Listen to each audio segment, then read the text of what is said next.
Hi అండి. Welcome to my channel. ఇవాళ నేనైతే బెండకాయ పులుసు చేశాను. చాలా టేస్టీగా వచ్చింది. మీరు కూడా ఒకసారి ట్రై చేసి చూడండి. కోసం ప్యాన్లో 3 టేబుల్ స్పూన్ ఆయిల్ వేసుకొని అందులో ఆవాలు, జీలకర్ర, మెంతులు, ఉద్దిపప్పు, తర్వాత శనగపప్పు వేసుకోండి. అవి వేగాక ఒక ఆనియన్ని సన్నని ముక్కలుగా చేసుకొని వేసుకోండి. దోరగా అయ్యేంత వరకు వేయించుకోవాలి. పల్లెల్లో బెండకాయ పులుసు చేసుకునే పద్ధతి అయితే నేను ఇప్పుడు చూపిస్తూ ఉన్నాను. ఈ బెండకాయ పులుసు అయితే చాలా టేస్టీగా ఉంటుంది. అన్నంలోకైనా, సంగటిలోకైనా, ఎందులోకైనా చాలా టేస్టీగా ఉంటుంది. ఇప్పుడైతే నేను ఒక స్పూన్ సాల్ట్ వేసుకున్నాను.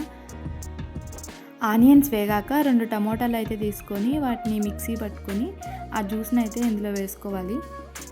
ఇప్పుడు ఇది పచ్చివాసన అంతా పోయేదాకా వేయించుకోవాలి బాగా ఆయిల్లో. ఇప్పుడైతే ఇందులోకి ఒక 1/2 స్పూన్ పసుపు, 1.5 స్పూన్ మిరప్పొడి అయితే వేసి వేయించుకోవాలి. ఇప్పుడు మీరు చూసారంటే టమోటా బాగా వేగి అందులోంచి ఆయిల్ అయితే రిలీజ్ అవుతూ ఉంది. ఈ టైంలో నేను ముందుగా కట్ చేసి పెట్టుకున్న బెండకాయ ముక్కలను అయితే ఇందులో వేసుకుంటున్నాను. నేనైతే 300 గ్రామ్స్ బెండకాయలను అయితే తీసుకున్నాను. అవి కొంచెం పొడవుగా ముక్కలుగా కట్ చేసుకున్నాను. బెండకాయ ముక్కల్ని ఒకసారి కలుపుకొని దానిపైన 3 మినిట్స్ అయితే మూత పెట్టుకోవాలి. మినిట్స్ తర్వాత మూత ఓపెన్ చేసి చూస్తే బెండకాయ ముక్కలు అయితే కొంచెం మగ్గాయి. తర్వాత ఇందులో కొంచెం వాటర్ కలుపుకొని తిరిగి మూతను పెట్టేసి ఒక 5 మినిట్స్ అయితే ఉడికించుకోవాలి.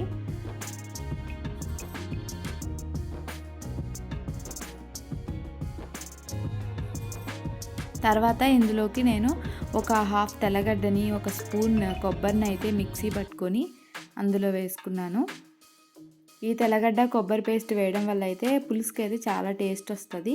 అంతేకాకుండా కొబ్బరి వేసుకోవడం వల్ల అయితే పులుసు చిక్కబడుతుంది. దీన్ని అయితే ఒకసారి బాగా కలుపుకోవాలి. తర్వాత ఇందులో ముందుగా నానబెట్టుకున్న చింతపండు నీళ్ళని అయితే వేస్తున్నా. ఎక్కువ చింతపండు అయితే అవసరం లేదు. ఆల్రెడీ మనం టమోటాలు వేసాం కదా, లైట్గా కొంచెం చింతపండు నీళ్ళు అయితే వేసుకోవాలి. పులుపు అయితే ఈ కర్రీ అస్సలు బాగుండదు. తర్వాత ఇందులో 2 స్పూన్స్ ధనియా పౌడర్ అయితే వేసుకొని కలుపుకోవాలి. తర్వాత వాటర్ వేసుకొని కలుపుకొని తిరిగి మూత పెట్టేసి 10 నిమిషాల పాటు ఉడికించుకోవాలి. ఫైనల్గా కొంచెం కొత్తిమీర తరుగు వేసుకొని కలుపుకోవాలి. ఒకసారి ట్రై చేసి చూడండి. ఎప్పుడు చేసినా మళ్ళీ ఇలానే చేసుకుంటారు. చాలా బాగుంటుంది అండి ఈ వీడియో. ప్లీజ్ సబ్స్క్రైబ్ చేసుకొని సపోర్ట్ చేయండి. Thank you for watching. Bye.